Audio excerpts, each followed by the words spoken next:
বিশাল মহাসমাবেশের সংগ্রামী সভাপতি, উপস্থিত সুধীবৃন্দ, উপস্থিত আমার প্রাণ প্রিয় নোয়াপাড়া নড়াইলবাসীর ভাই ও বোনেরা,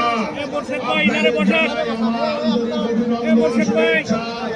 আপনারা ভালো আছেন? আসসালামু আলাইকুম। সংগ্রামী ভাইরা আমার, আপনারা জানেন এই আগামী 12 তারিখে যে নির্বাচন হবে, এই নির্বাচন কোন সাধারণ নির্বাচন নয়। এই নির্বাচন হচ্ছে স্বাধীনতার পক্ষের শক্তি নির্বাচন, আর একটা হচ্ছে স্বাধীনতার বিপক্ষের শক্তি নির্বাচন। আমরা যদি 12 তারিখে ধানের শীষে ভোট না দিয়ে জয়যুক্ত করতে না পারি, তাহলে বাংলাদেশের স্বাধীনতা সার্বভৌমত্ব থাকবে না, বাংলাদেশে ইসলাম থাকবে না, বাংলাদেশে জঙ্গির উত্থাপন হবে। আপনারা জানেন ভাইয়েরা আমার, জামাত নাম করে যে দল আছে, আমরা 1971 সালে যুদ্ধ করে দেশটাকে স্বাধীন করেছি। আর এই জামাত দল 1971 সালে পাক বাহিনীর সাথে থেকে আমাদের 30 লক্ষ লোককে নিহত করেছে, আমাদের 3 লক্ষ মামুনকে সম্ভ্রম করেছে। জামাত সংগ্রামী ভাইয়েরা আমার, আমরা কি বাংলার উন্নতি চাই? আমরা কি নড়াইলের উন্নতি চাই? আমরা কি নড়াইলে বিশ্ববিদ্যালয় চাই? আমরা কি নড়াইলে মেডিকেল কলেজ চাই? আমরা কি নড়াইলে ইঞ্জিনিয়ারিং কলেজ চাই? আমরা কি সামনের রাস্তাকে 6 লেনের চাই না? আমরা কি বেকার সমস্যা সমাধান করার জন্য ইন্ডাস্ট্রি কলকারখানা করতে চাই না? তাহলে আমাদের একটাই মাত্র কাজ হবে, ধানের শীষে ভোট দিয়ে 13 তারিখে তারেক জিয়া সরকার গঠন করা। সংগ্রামী ভাইরা আমার, আমরা হিন্দু মুসলমান সবাই ভাই ভাই, আমরা একসাথে বাঁচতে চাই। আমি আপনাদের বলি, 5ই আগস্টের পর আমি কোনো মামলা দিই নাই। 4 তারিখে আমার বাড়ি ভাঙিয়েছিল,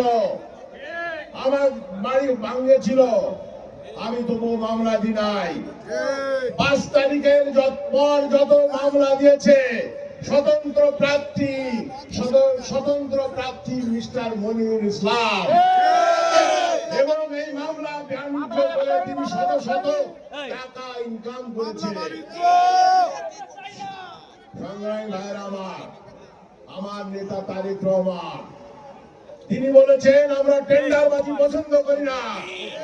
তিনি বলেছেন আমরা মদ জুয়া পছন্দ করি না। তিনি বলেছেন আমরা দুর্নীতি পছন্দ করি না। আমরা সোনার বাংলা গড়তে চাই। এই সোনার বাংলা গড়তে হলে তারেক রহমানের বিকল্প নাই।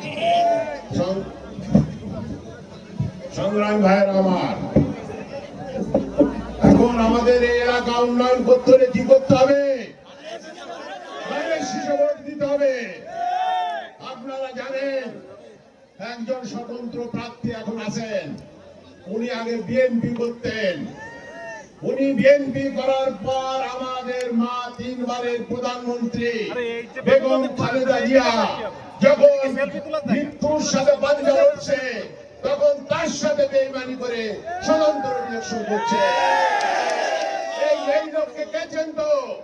বিএনপি তাকে উপজেলা করেছে, বিএনপি তার উপজেলা চেয়ারম্যান বানাইছে না, বিএনপি তার সাধারণ সম্পাদক করেছে। এইরকম অনেক মনিরুল বাংলাদেশে ছিল। দল না করলে এই মনিরুল নামে মনিরুল কেউ দলকে চিনত না। আমি 2018 সালে আমার নেতা, মহান নেতা, 3 বারের প্রধানমন্ত্রী বেগম খালেদা জিয়া আমাকে ধানের শীষের প্রতীক দিয়ে নির্বাচন করেছিল। তখন মনিরুল কলাম কোনো চাই নাই, নির্বাচনের জন্য আবেদন করেন নাই। আমি আমার নেতার নির্দেশে, আমি আমার প্রধানমন্ত্রীর নির্দেশে, আমি আমার শ্রদ্ধেয় মায়ের নির্দেশে আমি নড়াইলে এসেছিলাম। আমি নির্বাচনে অংশগ্রহণ করেছিলাম।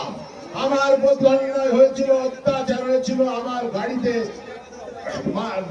বোম মারা হয়েছিল, লাঠি মারা হয়েছিল, 2 জন লোক আউট হয়েছিল, তবু আমি বিএনপি ছেড়ে যাই নাই।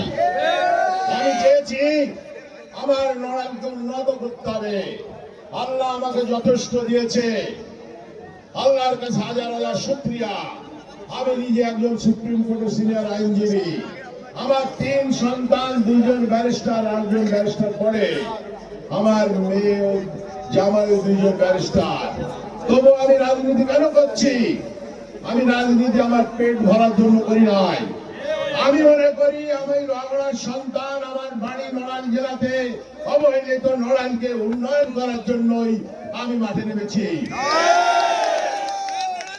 আমি আপনাদের ছেলে, আমি আপনাদের সন্তান। এখানে যারা আছে অধিকাংশই লোহাগড়ার। আমি এখানে মানুষ হয়েছি, এখানে লেখাপড়া করেছি। আমার আপনাদের কাছে আকুল আবেদন, আপনাদের সন্তানকে আপনি বিমুখ করবেন না, আপনাদের সন্তানকে আপনি পরাজিত করবেন না। আপনাদের সন্তানকে যদি আপনি পরাজিত করেন, তাহলে শুধু ব্যক্তি ফারাদ পরাজিত হবে না, শুধু ধানের শীষ পরাজিত হবে না, লোহাগড়ার সমস্ত লোক, নড়াইলের 2 আসনের সমস্ত লোক পরাজিত হবে। আপনারা কি চান? আপনারা কি ধানের শীষে ভোট দিতে চান? আপনারা কি 12 তারিখে ভোট দিতে চান? 12 তারিখে ভোট দিতে চাইলে আপনাদের কাজ অত্যন্ত একটা গুরু দায়িত্ব আছে। আর মাত্র কয়দিন, 3 দিন আছে। আজ থেকে আপনারা বাড়িতে বাড়িতে যান, মা বোনদের বলেন, পাড়ায় মহল্লায় যান, রাস্তাঘাটে যান, চায়ের স্টলে যান, দোকানে যান, বাজারে যান, যাই ভোট ভিক্ষা করেন। ইনশাআল্লাহ সরকার গঠন করলে, তারেক জিয়া দেশের প্রাইম মিনিস্টার হলে, এই মাঠে তারেক জিয়ার পিতা শহীদ প্রেসিডেন্ট জিয়াউর রহমান এসেছে। এবং ইনশাআল্লাহ আগামী দিনে তারেক জিয়া প্রাইম মিনিস্টার হলে, আমি আপনাদের কথা দিচ্ছি, এই মাঠে তারেক জিয়া আসবে এবং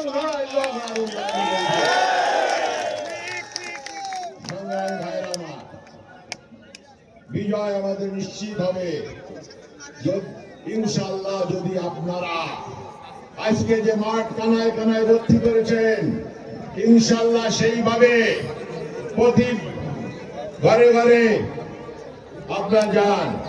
সংগ্রামী ভাইরা আমার, আমাদের মহান নেতা তারেক রহমান বলেছে, হিন্দু মুসলমান ভাই ভাই আমরা একসাথে বাস করি, একসাথে বসবাস করব, একসাথে মিলেমিশে এদেশের উন্নয়ন করব। মুসলমান যদি একটা শরীরের ডান হাত হয়, হিন্দু একটা শরীরের বাঁ হাত।